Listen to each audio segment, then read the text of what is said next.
Welcome to the TryPod, where we break down the NRL every game, every week from a punting perspective.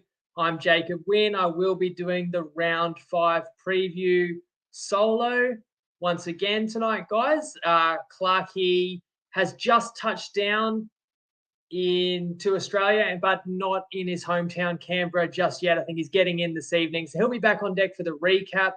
However, Tristan is back on home soil, so we will hear from him today to get a recap of the first month of the year and also look ahead to round 5. And why don't we start with some good news? Bit of good news since we last spoke.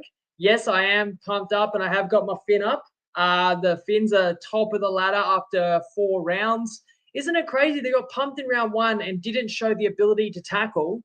And here we are 3 weeks later, top of the table, 16 points above the Titans, if you are counting at home. Sorry about that, Clarkey. And the Finns are favoured this week as well against the suddenly in-form West Tigers. So I will touch on, obviously, all the round 5 matchups, but also the Tigers and Sharks wins from round 4 shortly, because those were the games I didn't cover on the recap.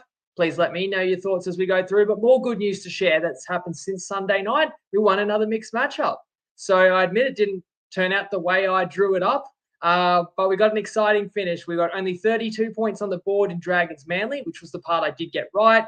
Won the best bet on Dragons.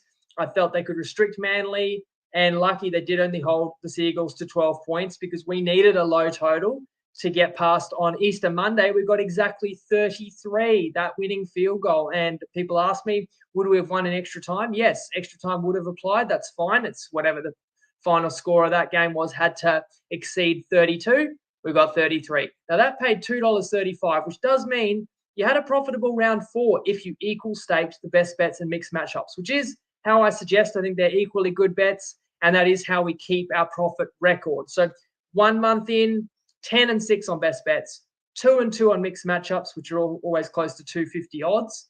An $11 same gamer already on the board. Like, it hasn't been all good. I'm not pretending it has. I'm not pretending I got everything right, but I'll never be perfect. I'll just say I'll take those results over any 4-week stretch. Now, let's see if we can kick off the next block of best bets the right way. G'day to everybody who's in the house. And I have 4 best bets to share with you, and you're the first people in the world who are going to hear them. Starting with Thursday night, I'm taking the Melbourne Storm -5.5 at $1.90 on Betr, 5.5 in some places and moving up to 6.5 in others. Part of the reason is Munster back, but for me, it's more about the Storm off a bye back home, Tues back from suspension, and I know Brisbane was uber impressive last week. I feel it's a different task to go down to Melbourne.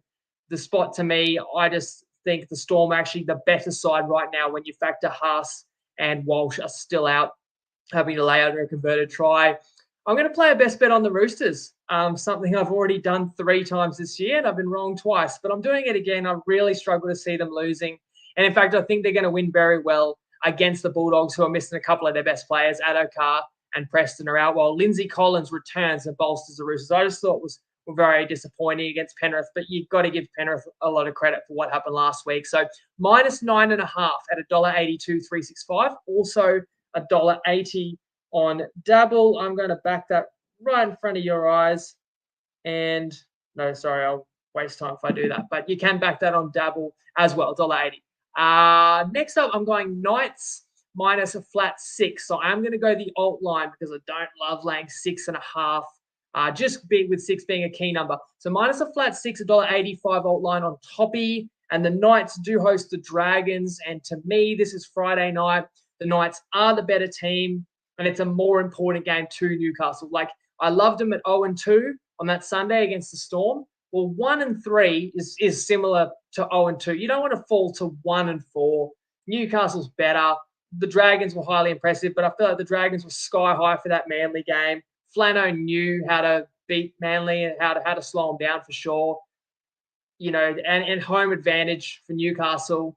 They're going to win this game, I feel, and I feel they should be in control. I thought they should have beaten Melbourne by a lot more than 2 points as well. So I'm happy to lay the flat 6. I know I've gone 3 favourites, but I'm going to cap the round with an underdog, Parramatta Eels.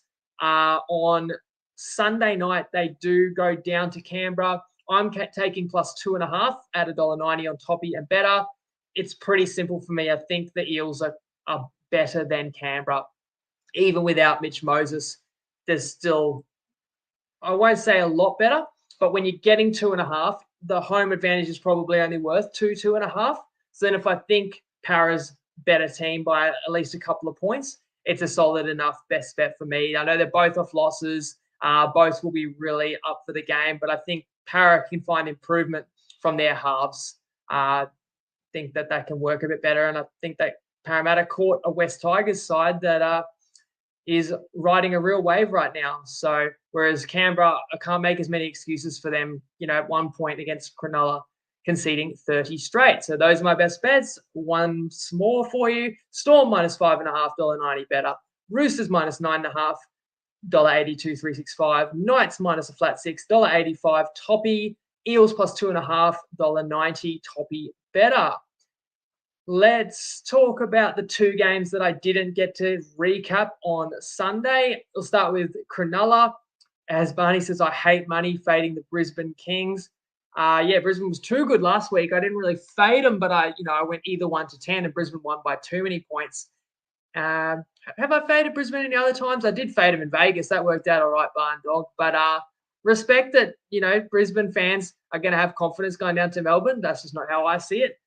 Let's talk about quickly Cronulla Canberra. I wanted to play the Sharks. Thought, geez, that's a bit of a fishy line. Again, a week ago, the line was actually 5.5, and I just stayed away from the Sharks. It closed into 3.5, which almost would indicate they're equal teams. To me, Cronulla are again that margin better than Canberra. So I was kind of hoping that Canberra would surprise people. And then when the Raiders jumped out to 18-0, I'm going, sweet, what a good bet to avoid. And let's not forget that Cronulla conceded the final 32 points of the game against the Tigers. So then if you want to add up those 80 minutes, the last 60 in round 3 and the first 20 in round 4, Cronulla was outscored 50-0. But then Cronulla scored 30 straight themselves. As you know, if you saw it, it was actually 18-all by the break. So Canberra up 18-0, didn't even lead at halftime, and Cronulla went on with it. So that is a bit of a shame. Had that line been 3.5 a week ago, maybe I would have been on Cronulla and I would have been copping it in the first half, but it would have actually been a fun bet to ride home. Raiders blowing leads, as Barney says, a bunch of weak gutted dogs. Nothing too new here. Then we had history repeating itself in a certain sense on Monday. And look, I referenced that upset, that West's upset over Para from 2 years ago multiple times. Talked about it in the preview pod. You can't forget that game, Easter Monday. And then even in my same game of Winnie's Kitchen, I said, I'm taking Para +1.5. I want Jackson Hastings insurance. Of course, he kicked the winning field goal 2 years ago. And this year it was Aiden Caesar. West went from absolutely feeble in round 2 to smoking Cronulla and now upsetting Parramatta. So how the tables have turned there. And I know that the Eels missed Moses, not least of which on that final penalty shot. But ultimately, I was so impressed by West because Para had most of the ball. West had to defend so much on their line. And Para had an 8-point lead and a man advantage. Really should have closed that game out. So incredible resilience by the Tigers. And, of course, the player that was sin bin is also the man that turned the game when he came back on, the 18-year-old Lockie Galvin. So if you're a Tigers fan and you're already pumped that you signed Luai next year, who I suggest Luai becomes his 7. And you can ride Lockie Galvin. You're going to hope that he's going to have a career to emulate the man who's coaching him. And I want to talk a bit more about Benji's coaching too. In fact, let's make that the next point that I make before we move on. The hypocrisy that in some of the takes around the NRL. I mean, everybody just plays the results. Like, I could not believe my ears. What was this news story a couple of weeks ago? Benji's not experienced enough to coach this team.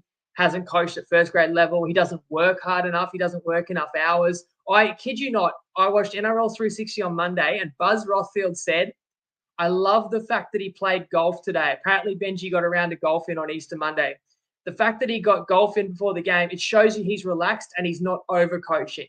I mean, can you imagine if West's are 0-3? There's no journo on the planet that's going to give any credit to Benji for being relaxed and not overcoaching and getting rounds of golf in if they'd lost. But because they won, suddenly it's been spun into a positive. So people, I guess, whatever makes a good story and sounds smart, it kind of grinds my gears just playing the results. I think it's kind of lazy. I could be guilty, but I try to lay out my opinion before it plays out. Then I could be wrong, but at least you can try and use that, and you can decide if you agree or not. And you can let me know what you think in the comments. That's my last word on everything that's already happened. But before we look ahead, let's welcome back Tristan from Toppy to the show. He's going to share his reflections. I've asked for some reflections on the season so far from his side of the counter, as well as sharing some market moves for round 5. If I can find that clip, we'll bring it up from Tristan right now. G'day everyone, it's Tristan Merlihan here from Top Sport. I've been away for a few weeks, unfortunately had to go over to Ireland for a bit of a family situation, which wasn't great, and as a result I missed out on a good chunk of football, but good to be back, and it's been a very interesting start to the season. I think the season started really well from our perspective, where there were quite a few upsets in round 1, particularly the Friday night where the Sharks knocked off the Warriors and also Melbourne knocked off Penrith. They were by far and away our biggest results to start the season. Been a bit pear-shaped since then. In particular, the one game I remember vividly was whilst I was over there weren't many games on TV you could watch in Ireland, but one of them was that Melbourne Storm Warriors game, and obviously that was that fantastic try by Xavier Coates, but it wasn't a great watch from our point of view. We got jammed with the split. We laid the Storm head-to-head and the Warriors plus, and then also laid the Storm at a big price live when it looked like they're in a lot of trouble as well. So that was by far and away the ugliest result. It's been a lot of favourites since, but there's also been a lot of up and down results, which has been good to see. I think the teams we've had to rejig in terms of where our expectations were. Obviously, the Titans, they've had a horror start to the season, and unfortunately, being a big fan of one of their sponsors, I think a lot of people thought they were going to go very well this year, and hasn't worked out that way. And obviously, no Tino now is going to be tough. And then on the other side, the teams that have really gone better than what people expected were the Tigers, I suspect, and also the Raiders. So they've had pretty good starts to the year. I think we've seen a lot of up and down results. I think we've seen a lot of teams in that middle bracket that look like they're hard to beat, that are going to cause upsets at times. And obviously the Panthers still look like they're going to be very, very hard to beat at the end of the year. Just looking at the games this weekend, since the teams have been released, the Storm's been the biggest move. They've gone 2.5 out to 6.5. So that's been a big move. Obviously, a number of players in doubt that are now in there. The Warriors have gone from pick 'em to -2.5 as well. And the Dolphins have gone 2.5 out to 4.5. So there's been a few moves there, and nothing like last week. Obviously, last week was something else, but a few moves already, and we'll see where all the games sit once they get to kick off. And hope you're back to winner over this first month of the season. And good luck, and gamble responsibly if you're having a bet this weekend. Thank you to Tristan. I didn't even ask him to touch on the Titans, but I did say which teams of you had to adjust the power rating, and that applies, unfortunately, in the negative direction. Skeptile, the Melbourne and Roosters line's already gone. Now, I mean, Roosters was 9.5 in a couple of spots, but juiced. But that Melbourne line was 5.5 better, Sportsbet and Ladbrokes. And I just checked while I was playing Tristan's clip. Yep, 6.5 across the board now. So I will try and share my screen. How are we going to go about this? I think I can minimize my ugly mug, and then I can pull up the game like that, and you can see the line there, and that is where we will begin round 5 with a great one to kick off Thursday. Look, I'm a fan of daylight savings. I live in Queensland, so we don't have it. I kind of wish we did, but the one thing I will say that we get the advantage of, apart from having brighter curtains, is 7 p.m. footy. And on a Friday, 5 p.m. footy. Maybe I'm just getting old, but 8 p.m. on a Thursday night to kick off a game is ridiculous. Why do you have to wait till 8 p.m.? So enjoy the daylight savings if you're north of the border. Enjoy that early kickoff, guys, because it does flip over this weekend. We've got the Storm hosting the Broncos. This is 3rd versus 2nd from last year. And the line has climbed. I mean, I think it was 3.5 earlier today. The surprising news that Munster is going to make his season debut, which I think is worth a couple of points, because you knew Tues was going to be returning from that suspension. And, of course, you knew the Melbourne, otherwise, although they're still missing Big Nuss, is pretty fresh and coming in off a bye. Brisbane have gone no major changes after such an impressive win at Suncorp. And as I said, 5.5. 15 minutes ago, but now 6.5 it is. Look, Melbourne have been as consistent as any team in the competition.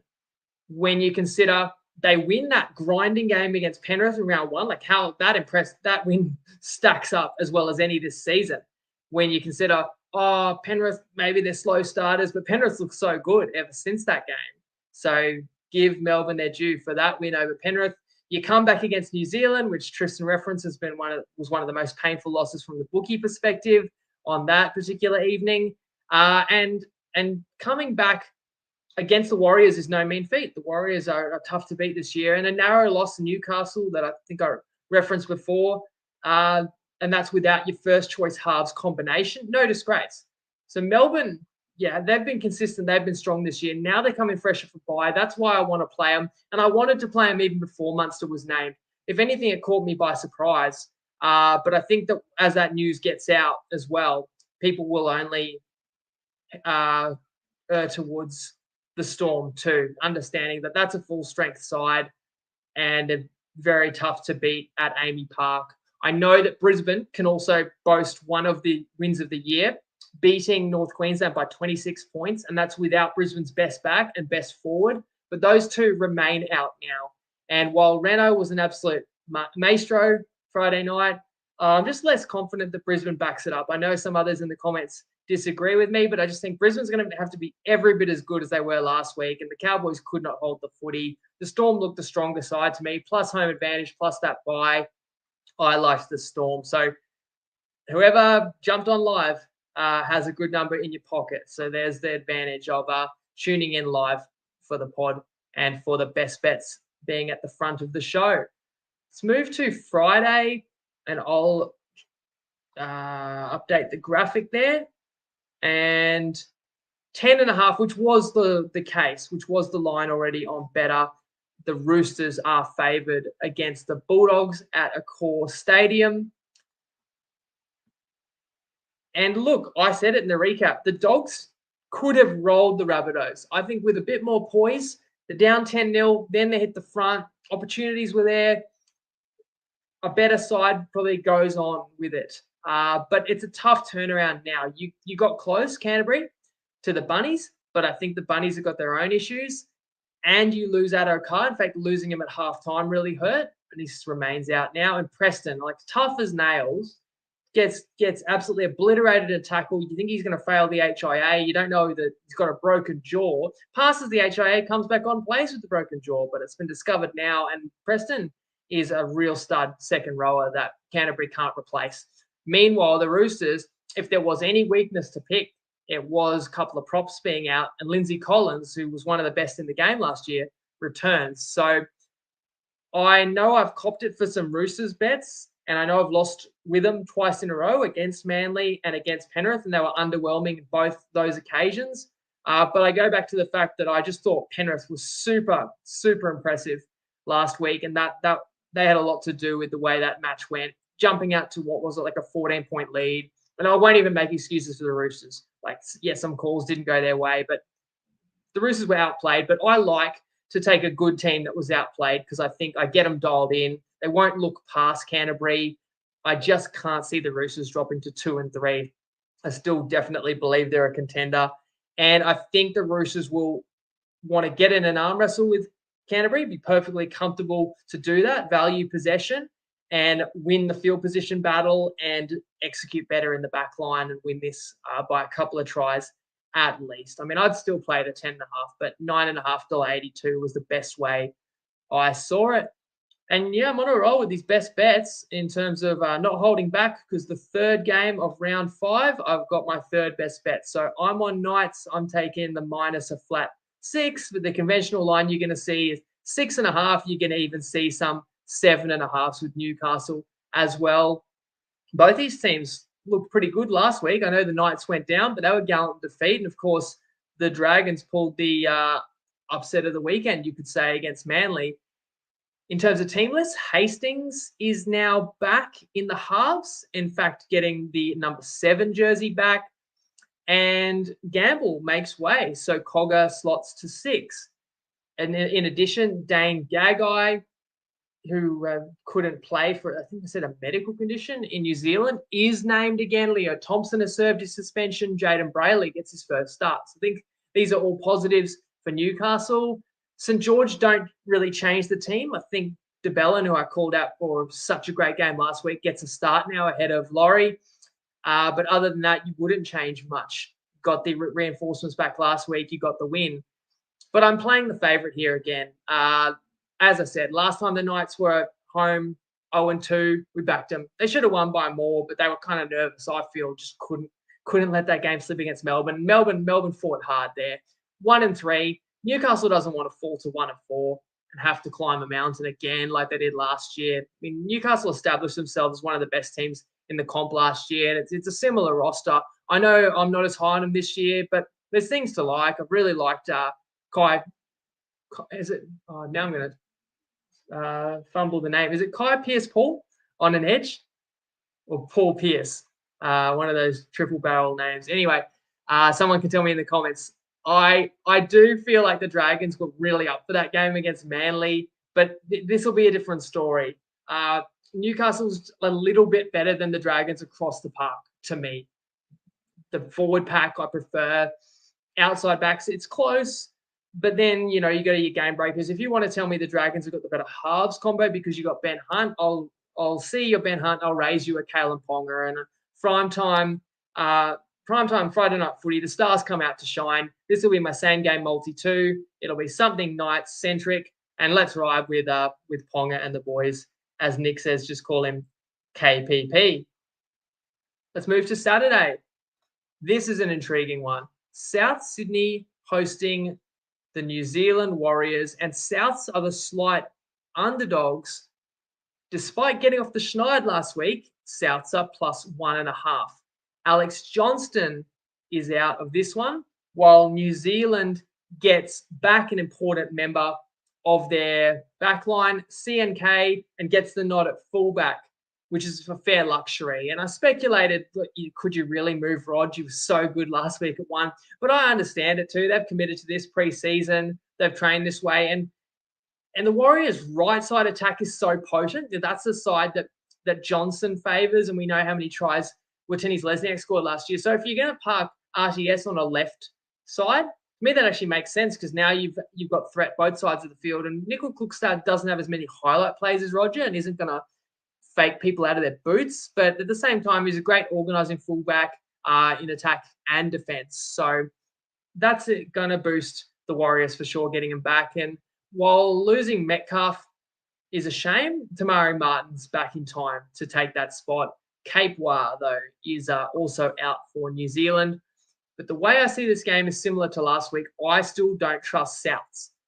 They've lost 11 in a row, as we've now touched on. Someone brought that up in the comments, and we've mentioned that the last couple of weeks. 11 in a row failing to cover the line in NRL games for South Sydney. Now, to give you some context about that, that would be like flipping a coin 11 times in a row and calling it correctly, which is the equivalent of a 1 in 2,000 probability. If you were betting and you factor in like $1.90 line and you started with $10 and said, I'm just going to go against the South Sydney Rabbitohs every week, your $10 is over $10,000 now. So it's pretty wild. And I'm going to say the same thing I said last week. Let's wait till Souths show me something because, yes, they won, but I was not impressed. I was less than impressed. I didn't think the body language was great. You don't want to read too much into it, but I'm looking at Demetrio in the box. He just looks so nervous. And I get that it's an important game, but I just feel like a really good team, you would see a bit more confidence coming through. Like Cam Murray is the leader of the team, but I don't think he's 100% healthy right now. And I don't think Latrell is at his absolute barnstorming best, and they're still trying to work out what their best halves combination is. Whiten was a great shot in the arm for this team. But the thing is, I am not afraid to back Souths. I'll back them if I think the situation screams that this is too good to pass up. But I really respect what New Zealand can do. And New Zealand are a tougher competition than Canterbury, clearly, and we've worried, is Egan in, is he not? He's actually back now for sure because he played last week. So it's a pretty even match to me. And if it was completely normal circumstances and Souths weren't massively underperforming, you wouldn't have them here as a home underdog. And if you did, I'd play South Sydney. But I've actually got more confidence in the Warriors that they'll work as a team. Whereas I still I would not be surprised if the Warriors win this game by double digits. And then we look back and say, actually, Souths have been bad all season. And it was just that Canterbury couldn't take opportunities. And that's the only reason Souths registered a win. So I do lean to New Zealand in terms of the head-to-head, if you're wondering. And I think the difference might be Sean Johnson's kicking game, while South seem to just struggle with their kicking at times. And I think the Warriors forward pack can more than match South's as well. So I know South's are at home and you would say are more desperate, but I don't have the confidence in them. What about you guys? Who are you feeling in that one? Let's move later Saturday. So this will be like the Saturday twilight game at 4 Pines Park. It is the Manly Seagulls hosting the Penrith Panthers. And Penrith are 3.5-point favourites. You might say only 3.5-point favourites because the Vicious Fish is back as well. So that's not many points to lay for the 3-time back-to-back-to-back premiers. Manly are stuck with the same side that was super underwhelming against St. George Illawarra too, which I actually respect when a team doesn't panic and overreact to a bad game and the coach gives the players a chance to redeem. So you can say that about Manly this week. DCE will become the most ever capped Seagull. So it is an important occasion. I get that, and home advantage for Manly. And coming off a horrible loss where they were just way off the pace, second best all afternoon, I think that's actually a spot where you want to be on Manly. Like, I can see this being a good spot where Manly definitely got to focus and come into this with a level of performance more similar to that Sunday arvo against the Roosters, where they deserved that victory and they outplayed Sydney. But I won't personally be playing Manly in this one, though. They might be the sharp side, but that line seems too short to me. Now, injured player theory that I spoke about with the other troops lifting while Nathan's out, but that can't carry on for a sustained period of time. So we're going to see that play out. That, like, Penrith are not a better team without Cleary, okay? They probably looked as good last week as they did with any games with Cleary this season. But they're not going to be able to sustain that, clearly. However, when you get the Vicious Fish back, and you've got a Manly side that couldn't match the Dragons, and they've now got to handle Leota, Fish, Kenny, Martin, Yo. I can understand why a lot of people will just play Penrith. It'll be one of those, don't overthink it. You won the comp the last 3 times in a row. The number is small. This might sound silly, but I think people who followed the pod for long enough will understand that I will genuinely include in my thinking, if something's just too obvious, I lose confidence in that bet. So I think everybody is going to play Penrith here, but I won't be shocked if Manly can increase their intensity from last week by tenfold and make a game of this, and it's just going to keep me off it. Later Saturday night, you tell me, is this the game of the round? It's the Finns hosting the Tigers, and my Dolphins are -3.5. And hey, I just spoke about Penrith.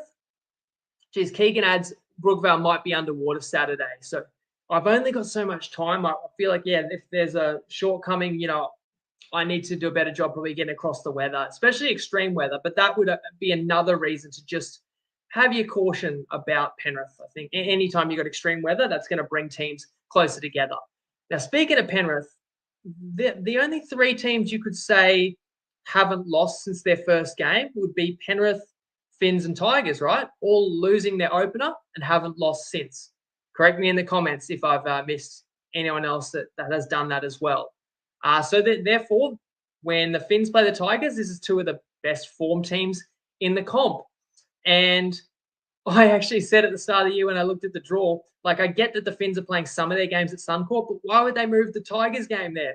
Did the schedule makers know something? I didn't. I wanted that game closer to my home, but now it is a blockbuster. Let's tell it how it is. We've got 2 teams that are playing exciting footy right now. And a line of 3.5 suggests a close game and that the Dolphins are only slightly better than West. So, is that right? Do we agree with that?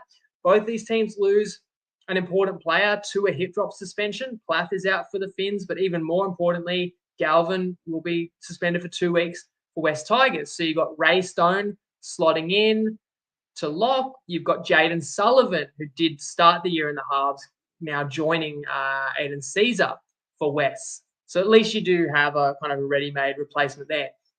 I haven't landed on a play for this game because I respect the way both teams are playing. I don't really want to get in front of either of these sides because I think their confidence is sky high right now. And of course, I look at the matchup and I say to myself, who's the stronger team here? And I think most people will say the Dolphins are the better team and West have won back-to-back spoons, I understand. But are we sure that's the case? Like the best player on the field on Saturday night, I think, is going to be Api Coruscant.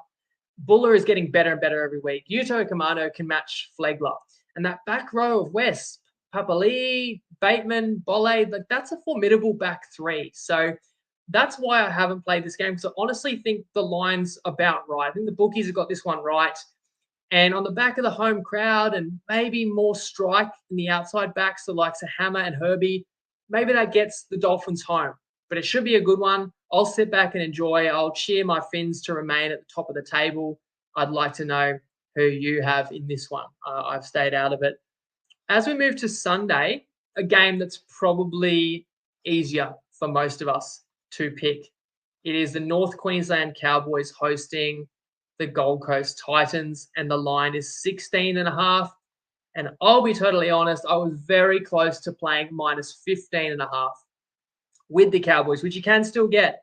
It's in the $80s range on 365. I do believe. I just didn't quite pull the trigger. But if you like North Queensland, I would suggest play them earlier rather than later. Keegan says worth checking weather on pretty much every game this week. I saw another comment about weather. Friday, 50 to 80 millimeters of rain. Saturday, 20 odd millimeters. So Friday, we've got, I am laying the points with Roosters Bulldogs, but I do think they can win that in an arm wrestle, and I think that the Dogs will struggle to score too many in that one.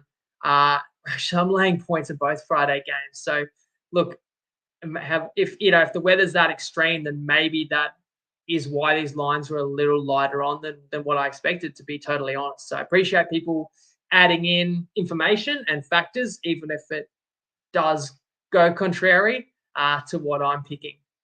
And as I said, I don't think there's going to be too much disagreement about this one.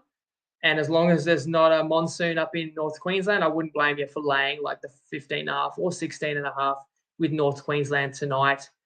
Because like both these sides were blown out. They're two Queensland sides. But the difference is that North Queensland have shown us what they can do.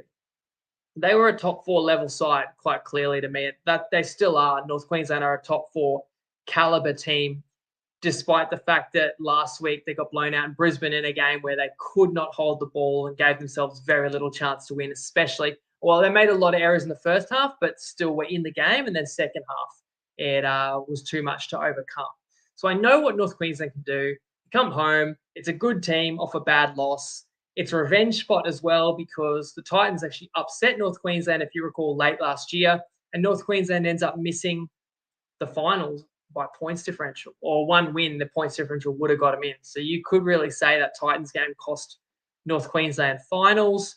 Like, it's a pretty simple one here. Is there anyone that disagrees that the Cowboys are going to pile on more pain for the Titans? Peyton has picked the same 17, and I said this about Manly. I respect that. You let the team have a chance to redeem themselves for the Brisbane outing, where, yes, they were blown off the park, but everyone has bad games. The Titans, you knew some changes were coming. I think Sammy's injured. He got injured from that hip drop tackle, but Khan Pereira is also out, Liu and Palacia as well. Now, I'm really not going to tell you that the Titans have a chance here.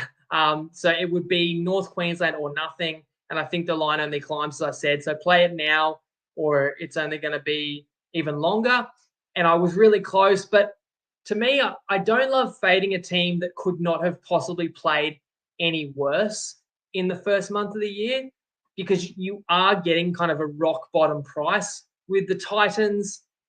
And if I look at the Titans lineup, there's still too much ability to be a team that is going to get swept aside every single week. But like South Sydney, there could be something really rotten on the interior that we can't quite see, because there's no other excuse for the way that the Titans have capitulated in each and every game this year. So like South Sydney, let me see some signs of life before I put my money on you, Gold Coast. Cows or nothing, I was close. I didn't quite play it. I don't blame you if you do. Finally, about the only underdog I'm liking, and I would pick Para for the outright win here as well in Canberra. So to top it off, it's Canberra minus 2.5 against Parramatta, and I did play that as my best bet, and I think that's $1.90 across the board. And both these sides, Canberra and Parramatta, come off losses. Canberra loses Hosking, which is a big out. Cartwright was scratched the day before the game in round 4 and remains out. And Para have named Madison to start in that spot rather than Tuolangi. Morgan Harper's been dropped, which I don't disagree with, and Simonson comes in. So you got a little bit of an upgrade there. And it was a pretty simple handicap to me. I was kind of surprised that Para was made to be an underdog here. I think they are being written off a little too much for losing to West. And I think you have to give more credit to West Tigers, and you have to probably appreciate that first week without Moses. I know you can get a team lifting when one of your best players is out, but it was an adjustment, obviously, for Dylan Brown to play 7 and for Talangi to play 6. And I could see both having better showings this Sunday night. I think that's a better halves combo than Strange and Fogarty, for example.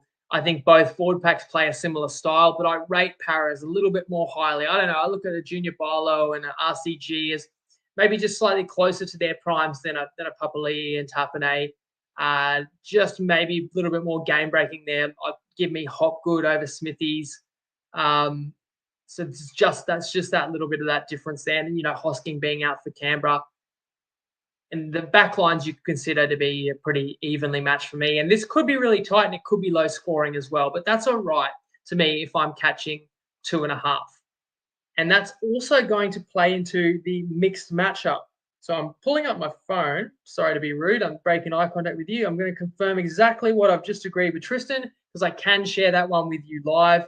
And it should be up on Toppy right now. We are going Knights to outscore Raiders at 2.15. So more than a double up price. The Knights are a 6.5 point favourite. The Raiders only 2.5. I think that Para might get the win there. I think it could be a tight, low scoring game.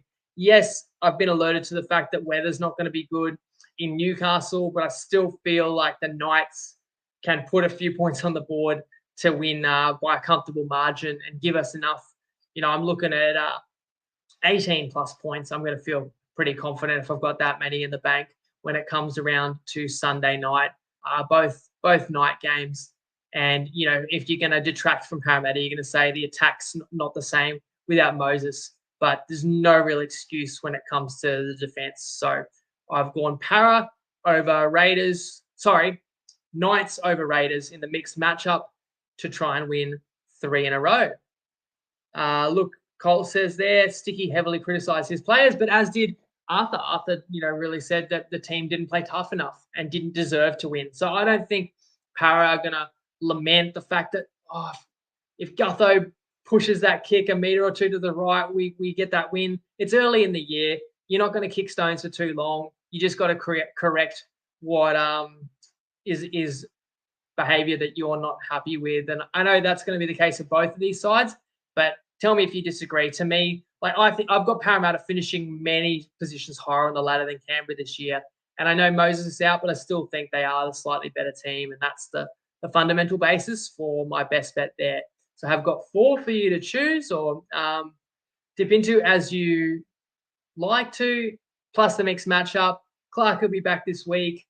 We've got Tristan back on deck. Same game are coming out Friday night for Knights, Dragons with Better, and Winnie's. I'll be back in the kitchen for Winnie's Kitchen.